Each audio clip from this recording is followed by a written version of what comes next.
Hola, ¿qué tal amigos? El día de hoy les quiero mostrar cómo añadir espacio de almacenamiento a su dispositivo Android. Para este ejemplo voy a usar una Nexus 7 2013 con Android 6.0. Para realizar esto necesitamos este adaptador, el cual es un cable on the go. En un extremo tiene un puerto mini USB macho y en el otro extremo tiene un puerto USB hembra. Si nuestro dispositivo tiene un puerto USB-C reversible como este, es posible que en nuestra caja o nuestro empaque de compra del celular o tablet venga un adaptador como este, el cual tiene un puerto USB hembra y un puerto USB-C macho.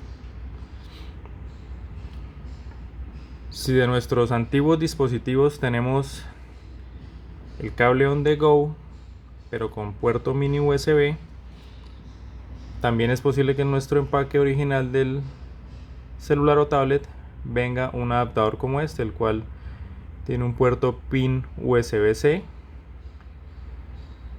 y un puerto hembra mini USB, y podríamos conectarlos de esta forma.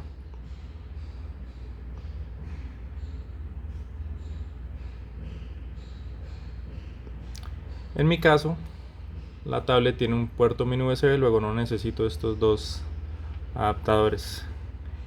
El otro elemento indispensable que requerimos es un pendrive o una memoria USB como esta, y procedemos a conectarlos a nuestro dispositivo.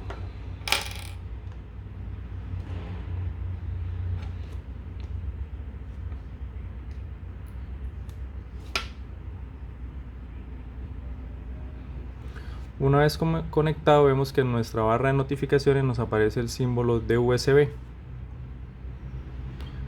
Procedemos a explorar nuestra unidad USB y de esta forma ya podremos ver los archivos que tengamos guardados en ella. Esto es muy útil en casos en los que nuestro dispositivo no tiene ranura para memoria micro SD, o si ya tenemos llena la memoria de nuestro dispositivo y la memoria micro SD. Dependiendo de la versión de Android que tengamos, vamos a poder copiar y pegar archivos o incluso reproducirlos directamente desde la unidad USB que acabamos de agregar. Eso era todo lo que les quería mostrar. Espero que les sea de utilidad. Si les gustó el video, por favor no olviden ir a mi canal de YouTube, youtube.com/c/froilandres, y revisar más videos de interés, así como suscribirse y darle like a este video. Muchas gracias.